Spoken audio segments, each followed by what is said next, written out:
وأحسن منك لم تر قط عيني وأجمل منك لم تلد النساء خلقت مبرأ من كل عيب خلقت مبرأ من كل عيب كأنك قد خلقت كما تشاء كتاب أنزلناه إليك مبارك ليدبروا آياته وليتذكر أولو الألباب۔ یہ کتاب برکت والی ہے جسے ہم نے آپ کی طرف نازل فرمایا ہے تاکہ دانش مند لوگ اس کی آیتوں میں غور و فکر کریں اور نصیحت حاصل کریں۔ اللہم صلی علی سیدنا محمد وعلی آل سیدنا محمد بعدد کل ذرۃ مئۃ الف الف مرۃ۔ سامعین و ناظرین کرام، السلام علیکم ورحمۃ اللہ وبرکاتہ۔ سامعین کرام، سورہ اعلیٰ آیت نمبر 6 سے 8۔ آج کا موضوع ہم دین کو مشکل کیوں سمجھتے ہیں، اس کے ساتھ آج کے سبق کا آغاز کرتے ہیں۔ سب سے پہلے گزشتہ سبق کا اعادہ ہوگا۔ بسم اللہ الرحمن الرحیم۔ شروع اللہ کے نام سے جو بڑا مہربان نہایت رحم والا ہے۔ سبح اسم ربک الاعلی۔ اے پیغمبر صلی اللہ علیہ وآلہ وسلم، اپنے پروردگار جلیل الشان کے نام کی تسبیح کرو۔ الذی خلق فسوی۔ جس نے انسان کو بنایا پھر اس کے اعضاء کو درست کیا۔ والذی قدر فہدی۔ اور جس نے اس کا اندازہ ٹھہرایا پھر اس کو رستہ بتایا۔ والذی اخرج المرعی۔ اور جس نے چارہ اگایا۔ سامعین کرام، سورہ اعلیٰ آیت نمبر 1، سبح اسم ربک الاعلی، اپنے رب کے نام کی تسبیح کرو جو سب سے اعلیٰ ہے۔ الذی خلق فسوی، وہ ذات جس نے پیدا کیا پھر ٹھیک بنایا۔ والذی قدر فہدی، اور وہ ذات جس نے ہر چیز کا ایک اندازہ ٹھہرایا اور پھر راہ دکھلائی۔ اسی لیے ہم بات کر رہے تھے اللہ تعالیٰ کی توفیق سے اندازہ اور پھر اس کی ہدایت۔ دیکھیں، اندازہ اس کے بارے میں بھی ہم غلط فہمی کا شکار ہو جاتے ہیں، اور جس چیز کا اللہ تعالیٰ نے ایک اندازہ مقرر کر دیا ہے اس کے بارے میں پریشان ہوتے رہتے ہیں۔ مثال کے طور پہ ایک روح جو آنی ہے وہ آئے گی، لیکن آپ یعنی جو شادی شدہ جوڑے جن کی اولاد نہیں ہوتی، وہ پھر کہیں پہ دھاگے باندھتے رہتے ہیں، کہیں تالے لگاتے ہیں، کوئی کیا کرتا ہے۔ تو یعنی ایسا دیکھیں، علاج جو ہے وہ سنت ہے۔ ویسے میں ایک بات بتا رہا ہوں آپ کو کہ آپ اللہ تعالیٰ کے اندازہ جو ہے اس پر راضی نہیں ہوتے جو اندازہ اللہ تعالیٰ نے ہمارے متعلق لگائے۔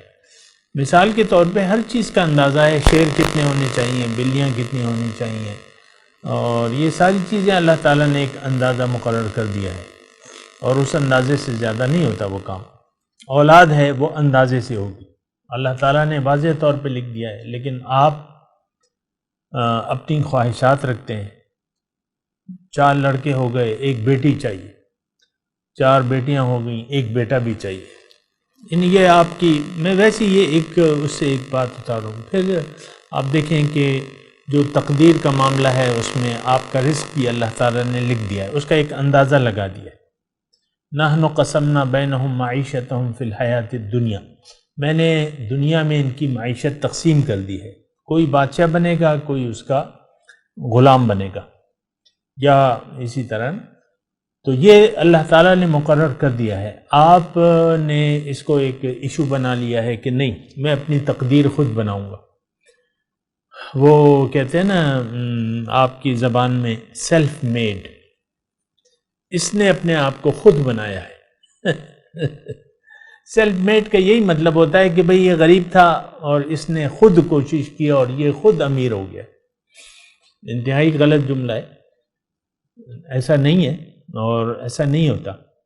اللہ تعالیٰ نے جو فیصلہ، یہ میں وہ باتیں کہہ رہا ہوں جس کے بارے میں آپ پریشان ہوتے ہیں اور رب کے فیصلے اور رب کے اندازے کے خلاف آپ چاہتے ہیں کہ کچھ ہو جائے. آپ کو اللہ تعالیٰ نے میانہ درجے کی روزی مقرر کر دی ہے اور آپ زیادہ کے لیے پریشان ہیں، یا آپ کو اللہ تعالیٰ نے جس رزق کے معاملے میں تو کوئی بھی انسان مطلب وہ نہیں ہوتا، خوش نہیں ہوتا جس مرحلے پہ بھی ہو. جو ارب پتی ہیں وہ کہتے ہیں کہ ہم کھرب پتی ہو جائیں. جو ارب پتی ہیں وہ یہ خواہش رکھتے ہیں کہ بھئی زیادہ ہونا چاہیے. بہرحال تو اندازہ ایک تو دیکھیں، جو فیصلہ اللہ تعالیٰ نے کر دیا ہے اس کے لیے آپ نے اسباب استعمال کرنے ہیں بس. اس کے علاوہ آپ کے ذمے کچھ نہیں ہے. آپ نے جو کچھ تقدیر میں ہے اس کے لیے آپ نے کوشش کرنی ہے. مثال کے طور پہ آپ اولاد کے خواہش مند ہیں تو آپ شادی کر لیں. اس سے زیادہ تو اللہ تعالیٰ نے آپ پہ کوئی پابندی نہیں لگائی. تو یہ مصنوعی اولاد کے طریقے آپ دیکھتے رہتے ہیں، سوچتے رہتے ہیں، وہ بہرحال مناسب نہیں ہے. اچھا، جس کام کے بارے میں اللہ تعالیٰ نے آپ کو خود مختار چھوڑ دیا ہے اور اس کی ہدایت آپ کو دے دی ہے، آپ اس کو ایشو نہیں بناتے. مثال کے طور پہ انسان کو اللہ تعالیٰ نے اپنے لیے پیدا کیا ہے یا اخروی کامیابی کے لیے پیدا کیا ہے، یا وہ کامیابی آپ کو کیسے حاصل ہوگی کہ آپ اللہ کو راضی کریں. اللہ کو راضی کرنا سامعین کرام ہمارے تمام مسائل کا حل ہے. تمام مسائل کا حل ہے. دنیا اور آخرت کی بھلائیاں جو ہیں وہ اس ایک کام میں مضمر ہیں، یعنی چھپی ہوئی ہیں کہ آپ اللہ کو راضی کر لیں اپنے عقیدے اور اپنے اعمال سے. بس آپ کو دنیا اور آخرت کی بھلائیاں حاصل ہو جائیں گی. کتنا مختصر بات ہے، لیکن ہمارا جو آج کا جو نام نہاد مسلمان ہے وہ اللہ کی مرضی کو تو جانتا ہی نہیں ہے، نہ اس کو اہمیت دیتا ہے. اور یہ مرض بہت زیادہ بڑا ہوا ہے، اللہ کی مرضی کو نظر انداز کر کے زندگی گزارنے کا. اور یہ جو ہے دنیا اور آخرت کے خسارے کا باعث بن سکتی ہے. ہم یہ سمجھتے ہیں عام طور پہ کہ اللہ کی بات مانیں گے تو ہماری صرف آخرت خراب ہوگی. ہم جلدی چاہتے ہیں. وَكَانَ الْإِنسَانُ عَجُولًا، انسان کہتا ہے کہ جو مجھے نظر آ رہا ہے اس میں سے مجھے وافر حصہ مل جائے، اور یہ ظاہری کی طرف متوجہ ہو سکتا ہے اس خیال کی بنا کہ میری آخرت کے ساتھ تو دیکھیں گے دنیا خراب نہ ہو. لیکن یہ ایک بات اچھی طرح نوٹ کر لیں کہ یہ آپ کا اندازہ اور تصور اور خیال غلط ہے. اصل میں اگر آپ نے اللہ کی یاد کو نظر انداز کر دیا، اس سے میری مراد یہ ہے کہ اگر آپ نے اللہ کی رضامندی کو اپنی زندگی کی بنیاد نہ بنائی، اللہ کو راضی کرنے کو اپنی زندگی کی بنیاد نہ بنائی، تو سب سے پہلے آپ کی دنیا خراب ہوگی. دیکھیں اصل اس میں آپ تھوڑا سا، میں نرمی سے آپ کو بتا رہا ہوں کہ تھوڑا سا آپ سوچیں. ہمارے زندگی کی بنیاد یہ ہے کہ ہم خوش باش زندگی گزاریں، ایک پرسکون زندگی گزاریں، ایک ایسی زندگی گزاریں کہ اس میں ہمیں خوشیاں ملیں. لیکن ایسا تو نہیں ہوتا، یعنی ایسا یہ آپ کو معلوم ہے یا نہیں معلوم، تو میں آپ کو بتا دیتا ہوں کہ انسان کی خوشی کو اللہ تعالیٰ نے دنیاوی چیزوں میں نہیں رکھا ہے. ہاں چھوٹی چھوٹی خوشیاں، یعنی آپ نے کوئی نشہ اور دوا استعمال کر لی یا کچھ مشروب پی لیا تو آپ کو تھوڑی دیر کے لیے وہ آپ کا ذہن معاف ہو جائے گا یا ایک خاص کیفیت آ جائے گی، لیکن اس کے بعد تو ختم ہوگی، نشہ اتر گیا، نشہ اتر جاتا ہے۔ شراب پیو، اس پہ آپ پانی ڈال دیں، اس کا نشہ ہرن ہو جائے گا۔ اسی طرح ہر چیز کی جو خوشی ہے، ہر چیز سے ایک خوشی منسوب ہے۔ نوالا اس وقت تک آپ کو مزہ دیتا ہے جب تک آپ کے منہ میں ہو، اس کے بعد جب گلے سے اتر جائے اس کا ذائقہ ختم ہو جاتا ہے۔ جو دو انسان کھانا کھا لیں، ایک سوکھی روٹی سے پانی سے کھا لے یا ایک جو ہے مرغ سے کھا لے روٹی، تو کھانے کے 1 گھنٹے بعد دونوں کی کیفیت ایک ہی ہوتی ہے، دونوں کو اپنے کھانے کا ذائقہ بھولا ہوا ہوتا ہے کہ میں نے کیا کھایا، یعنی وہ ذائقہ منہ میں نہیں رہتا۔ یہ ویسے میں آپ کو ایک بات بتا رہا ہوں کہ جو نان ایشوز ہیں اس پہ اتنا سوچنا نہیں چاہیے۔ بیماری آئی ہے، آپ علاج کریں، اللہ تعالیٰ آپ کو مقدر میں ہوگا تو آپ کو صحت ملے گی، ورنہ شاید آپ چلے جائیں اس بیماری میں، دنیا سے چلے جائیں۔ یعنی نان ایشوز ہیں یہ۔ ہاں اسباب کا استعمال، یہ بس ایک مختصر بات ہے کہ بیماری آ جائے تو اس بنا آپ نے یعنی یہ نہیں کرنا کہ اللہ کو منظور ہوگا تو صحت ہو جائے گی، نہیں، آپ نے علاج کرانا ہے، یہ آپ کو ذریعہ معاش نہیں ہے۔ آپ یہ کہتے ہیں کہ بھئی اللہ کو منظور ہوگا تو جو لکھا ہے وہ مجھے مل جائے گا، نہیں، اسباب کا استعمال لازمی ہے، بس یہ ایک بات نوٹ کر لیں۔ اچھا، جو دوسری چیز ہے جس کے بارے میں ہم پریشان نہیں ہیں اور جو میں آپ کو آپ کی توجہ بھی دلا رہا تھا، وہ میں نے آپ کو مختصر طور پہ دوبارہ بتا دوں کہ اللہ کی رضامندی کو نظر انداز کر کے اگر آپ نے زندگی گزارنے کا فیصلہ کر لیا تو آپ کی دنیا بھی خراب اور آخرت بھی خراب۔ لیکن دنیا ایسے خراب نہیں ہوگی کہ آپ کو آپ کا مقسوم نہیں ملے گا، جو قسمت ہے، جو لکھا ہوا ہے وہ آپ کو نہیں ملے گا، نہیں، وہ آپ کو ملے گا، لیکن آپ خوشی سے محروم ہو جائیں گے۔ مرغا کھا رہے ہوں گے اور پریشان ہوں گے، مرغے کھا رہے ہوں گے، بریانی کھا رہے ہوں گے، آپ پریشان ہوں گے، بڑے محل میں رہ رہے ہوں گے، آپ پریشان ہوں گے۔ یہ بڑے محل اور کھابے اور یہ آج انسان کو سکون تو نہیں دلاتے۔ تو بہرحال یہ ذرا آپ نوٹ کر لیں۔ تو اس کا یعنی خلاصہ گفتگو یہ ہے کہ دیکھیں ہمیں عقل مندی سے کام لینا چاہیے، جو چیز ہمیں حقیقی خوشی دیتی ہے اس کو اختیار کرنا چاہیے۔ پھر جس چیز کی ہم پر ذمہ داری ہے یعنی ہدایت قبول کرنا، یہ ہم نے ضرور قبول کرنی ہے۔ اس کے بغیر تو آپ کی دنیا تو ہوگی خراب، لیکن آپ کی آخرت کا بھی بیڑا غرق ہو جائے گا۔ یہ بات نوٹ کر لیں۔ اصل میں تو سچی بات یہ ہے کہ ہمارا تو یوم آخرت پر یقین نہیں ہے۔ دوبارہ جی اٹھ کے زندہ ہونا جو ہے ہمارے خواب و خیال سے باہر بات ہے، ایسا نہیں ہوگا۔ ہم یہ سوچتے ہیں یہی دنیا ہے، اسی کو حاصل کرنے کے لیے کوشش کرو اور مر جاؤ، دنیا کو حاصل کرتے کھاتے پیتے مر جاؤ، بس یہ غلط سوچ ہے، ایسا نہیں ہونا چاہیے۔ والذی اخرج المرعى فجعلہ غثاء احوا، اور اللہ تعالیٰ وہ ذات ہے جس نے چارہ نکالا، فجعلہ غثاء احوا، پھر اس کو خشک چورا سیاہ کر دیا۔ اب اس میں ایک یعنی یہ صرف 2 جملے ہیں، تب نہیں 2 آیات ہیں، اس میں پورا ایک مضمون ہے۔ اخرج المرعى، انسان کو اللہ تعالیٰ متوجہ کر رہا ہے کہ اے انسان، میں نے تم تو چھوڑو، تمہارے جانوروں کے لیے بھی میں نے خوراک پیدا کی ہے، اور جب خوراک کا موسم نہیں ہوتا تو ان کی جو سوکھی ہوئی خشک چورا خوراک ہے آپ اسے دیتے ہو، یعنی میں نے تمہارے جانوروں کا اتنا انتظام کیا ہوا ہے۔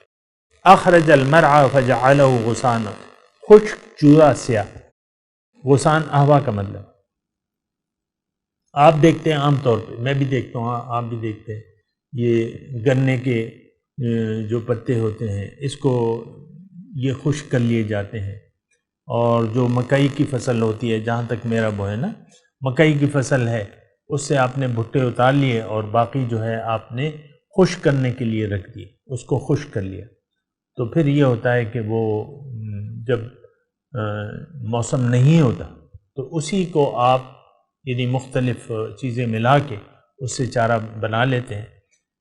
یعنی آپ وہ مشینیں جو ہوتی ہیں، پہلے جو بھی ہوتا تھا، لیکن آج کل تو وہ مشینیں ہیں، اس میں ڈال لیتے ہیں، اس کو خشک تو ہوتی ہیں اور رنگت بھی ایسی سیاہی مائل ہوتی ہے، تو اس کو آپ چورا چورا بنا کے اس میں آپ چنے ملا دیتے ہیں، اس میں آپ بھوسی ملا دیتے ہیں وغیرہ وغیرہ، تو اس سے ونڈا آپ تیار کر لیتے ہیں.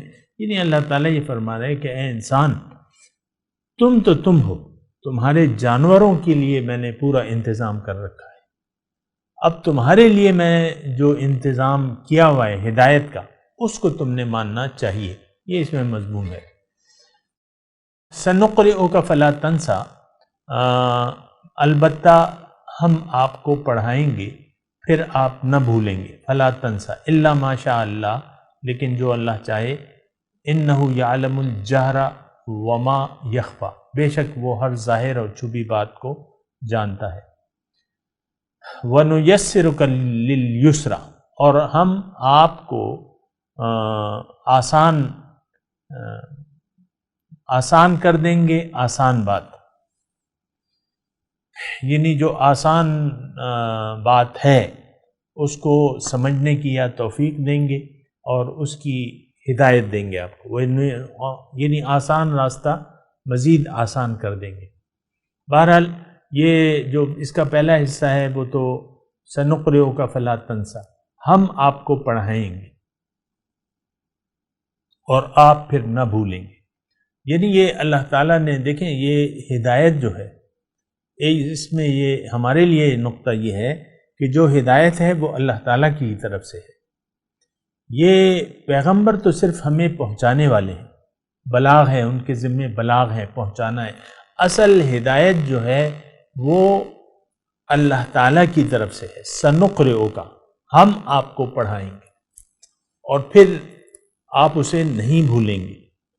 یعنی ظاہر ہے کہ ہدایت آ رہی ہیں اور پھر وہ انسان اس کو بھولتا جائے، کیونکہ بہت سی باتیں ہوتی ہیں. تو یہ ایک تسلی ہے کہ ہماری طرف سے جو آپ کی طرف ہدایت آئے گی اس کو آپ نہیں بھولیں گے، اور وہ ہدایت جو ہے وہ میری طرف سے ہوگی. سنقرئک، ہم آپ پڑھائیں گے. اس میں اگرچہ ہمارے یعنی ہم ایسا محسوس کرتے ہیں، دیکھیں اللہ کا قال اللہ قال الرسول، یہ دونوں چیزوں سے ہم غافل ہیں. قال اللہ قال الرسول، اس کی ہماری زندگی میں کوئی اہمیت نہیں ہے. اس کی وجہ کیا ہے کہ ہم نے ظاہر کی زندگی پر ایک دھوکے کا شکار ہو گئے، ظاہر کے بارے میں ایک دھوکے کا شکار ہیں. لیکن یہ ہمیں محسوس کرنا چاہیے کہ ہماری خوراک جو ہے وہ آسمان سے ہے. یعنی اللہ تعالیٰ نے ہماری روحانی خوراک جس کے ذریعے ہم زندہ ہو جاتے ہیں وہ آسمان سے آئی ہے.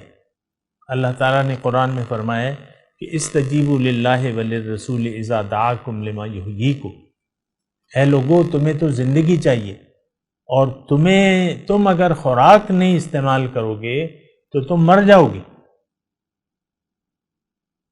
تو اب تمہیں کیا کرنا چاہیے؟ تمہاری خوراک جو ہے تمہاری خوراک یہ ہے کہ اللہ کا حکم اور رسول کا طریقہ اپنا لو. اس میں تمہاری زندگی ہے. کیا مطلب؟ اس میں تمہاری کامیابی ہے، تم زندہ ہو جاؤ گے ایک نئی زندگی سے. تو یہ بات بھی ہم نہیں سوچتے. دیکھیں ہماری تمام سوچیں جو ہیں آج کل جو انسان ہے، مسلمان ہے، برائے نام مسلمان، اس کی تمام سوچیں ظاہر تک محدود ہیں. ہمارا اپنا روحانی وجود اور روحانی خوراک ہم اس سے غافل ہیں. بلکہ یعنی جو خوراک ہم یعنی جو اعمال کر رہے ہیں نا سامعین کرام، یا تو یہ ہماری یہ بات ذرا نقطہ نوٹ کر لیں کہ ہم جو بھی اعمال کر رہے ہیں یا جیسی بھی زندگی گزار رہے ہیں، اس سے ہماری روح جو ہے وہ یا تو مر رہی ہے یا وہ ہماری زندگی کا باعث ہے، روحانی زندگی کا۔ انسان، اللہ تعالیٰ کے رسول نے ایک حدیث، یعنی ان کی ایک حدیث ہے، اس کا مفہوم یہ ہے کہ اس شخص کی مثال جو اللہ کو یاد کرتا ہے اور وہ جو اللہ کو یاد نہیں کرتا، اس کی مثال زندہ اور مردہ کسی ہے۔ اب ہمیں تو اپنی روحانی زندگی کا نہ خیال ہے، نہ احساس ہے، اور نہ کرنا چاہتے ہیں، اور ہم اعمال وہ کر رہے ہیں۔ یعنی دیکھیں ہماری عام طور پہ زندگی، یہ اللہ کو ہم فراموش کر کے اپنی زندگی گزار رہے ہیں۔ ہمارا تمام تر توجہ ظاہر کی طرف ہے۔ آپ اپنے میڈیا کو دیکھ لیں، میڈیا کو دیکھ لیں کہ یہ یعنی کیا خیال ہے ان لوگوں کا جو بھی سوشل میڈیا پہ ہیں۔ یہ عام طور پہ یہ کون ہے؟ یہ مسلمان ہیں، اور عام طور پہ مسلمان ان کی پوسٹیں دیکھیں، ان کے خیالات دیکھیں، پھر ان کی جو یہ دیکھنا چاہتے ہیں۔ فیس بک تو ان کو وہی دکھاتی ہے جو یہ دیکھنا چاہتے ہیں، جس کی ان میں دلچسپی ہے۔ تو ہماری دلچسپی جو ہے وہ فضولیات میں ہے۔ ہم خود فضول پوسٹیں کرتے ہیں، فضول پوسٹوں پہ کمنٹ کرتے ہیں، اکثر عام طور پہ فضول۔ میں آپ کو یہ کہہ رہا ہوں نا کہ آپ نے اگر قرآن زبان سے پڑھ بھی لیا لیکن عمل پر آپ تیار نہیں ہیں تو وہ تو آپ کی گمراہی کا سبب بن جائے گا، کیونکہ یضل بہ کثیرا ویہدی بہ کثیرا۔ قرآن کے ذریعے اللہ تعالیٰ فرماتا ہے کہ بہت سے لوگ ہدایت پا جاتے ہیں اور بہت سے لوگ گمراہ ہو جاتے ہیں۔ تو ویسے ایک معاشرے کی میں آپ کو تصویر بتا رہا ہوں کہ جو قرآن ہے، سنقرئ پہ میں بات کر رہا ہوں صاحب، جو قرآن ہے، جو اللہ کا کلام ہے، جو اللہ کی ہدایات ہے۔ کلام تو ہے لیکن وہ ہے کیا؟ وہ ہدایات ہے۔ فَإِمَّا يَأْتِيَنَّكُم مِّنِّي هُدًى، میری طرف سے تمہیں ہدایت آئیں گی تو اس کا تم نے اتباع کرنا ہے۔ اگر ان ہدایات کے مطابق تم نے زندگی گزاری تو تم کامیاب ہو جاؤ گے۔ لیکن آپ دیکھ لیں کہ ہمارا کیا رویہ ہے، ہم کون سی اتباع یعنی کون سی ہدایت کو ہم فالو کر رہے ہیں؟ ہم تو دنیا کے پیچھے پڑے ہوئے اور دنیا ہی کے ہم طلبگار ہیں۔ آخرت کو تو ہم بھلایا ہوا ہے، اس پر تو ہمارا یقین ہی نہیں ہے سامنے کھڑا۔ بہرحال اللہ تعالیٰ نے اس آیت میں یہ بھی فرمایا کہ اے انسان، تم جو کچھ بھی کر رہے ہو، جو کچھ اپنے دل میں چھپا رہے ہو اور جو تمہارے اعمال ہیں، انہ یعلم الجہر وما یخفی، میں جانتا ہوں کہ جو تم اعمال ظاہری کر رہے ہو اور جن نیت کی بنا پہ کر رہے ہو وہ سب میں جانتا ہوں۔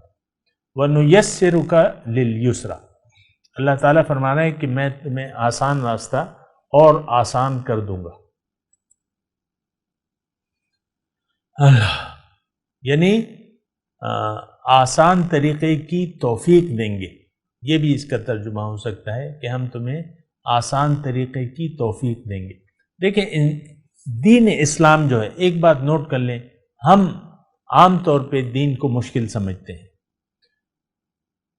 حالانکہ دین آسان ہے۔ دین ہماری فطرت کے مطابق ہے، روحانی جو ہماری فطرت ہے وہ اس کے مطابق ہے، ظاہری فطرت کے مطابق نہیں ہے، یعنی نفس کے تو خلاف ہے یہ ہدایت، کیونکہ وہ تو ظاہر کو دیکھتی ہے، ہمارا نفس تو ظاہر کی طرف آمادہ ہوتا ہے۔ تو بہرحال لیکن ایک بات نوٹ کر لیں سامنے کرام کہ دین آسان ہے۔ اللہ تعالیٰ نے فرمایا ہے قرآن میں کہ ما جعل علیکم فی الدین من حرج، دین میں تمہارے لیے میں نے کوئی تنگی نہیں رکھی۔ ہم تو مشکل سمجھتے ہیں، اس پہ ہم بات کر لیں گے، لیکن حقیقت میں دین میں کوئی مشکل نہیں ہے۔ یہ ہمارے مزاج کے مطابق ہے، روحانی مزاج کے مطابق ہے۔ دیکھیں ہمیں دو مزاج ہیں، ایک جو ہماری روحانی روح ہے اس کا ایک مزاج ہے، اور جو ایک نفس ہے ظاہر جسم، اس کا ایک مزاج ہے۔ یہ دونوں ایک دوسرے کے ضد ہیں سامعین کرام. لیکن جو ہدایت خداوندی ہے وہ آسان ہے. ہدایت خداوندی کیا ہے؟ زندگی گزارنے کا طریقہ. یہ ایک راستہ ہے اللہ تعالیٰ کا، اور اس میں زندگی گزارنے کے متعلق ہدایات موجود ہیں. یہ دین صرف نماز، روزے، حج، زکوٰۃ تک محدود نہیں ہے سامعین کرام، بلکہ یہ زندگی گزارنے کا ایک طریقہ ہے. تو یہ آسان ہے. اللہ تعالیٰ نے قرآن میں فرمایا کہ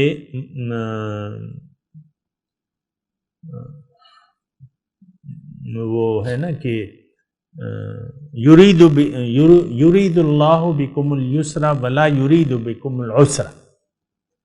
اللہ تعالیٰ تم پہ آسانی چاہتا ہے اور اللہ تمہیں مشکل میں نہیں ڈالنا چاہتا.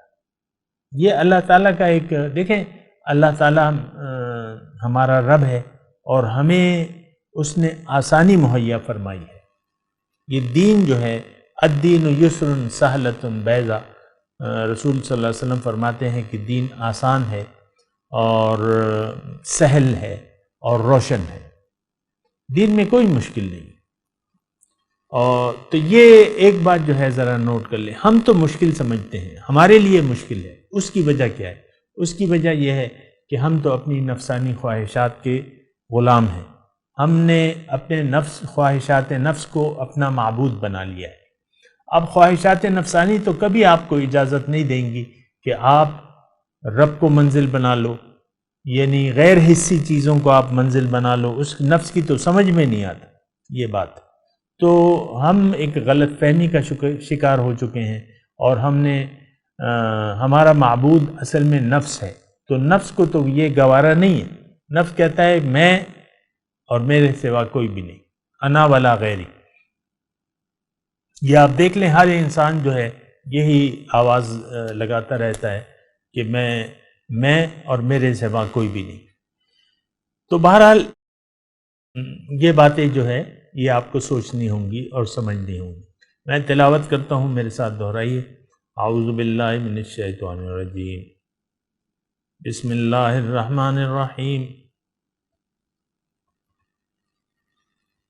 سنقرئک فلا تنسى الا ما شاء اللہ انه يعلم الجہر وما يخفى وَنُيَسِّرُكَ لِلْيُسْرَى. ترجمہ سنا دیں. سَنُقْرِئُكَ فَلَا تَنْسَى، البتہ ہم آپ کو پڑھائیں گے پھر آپ نہیں بھولیں گے اسے. إِلَّا مَا شَاءَ اللَّهُ، مگر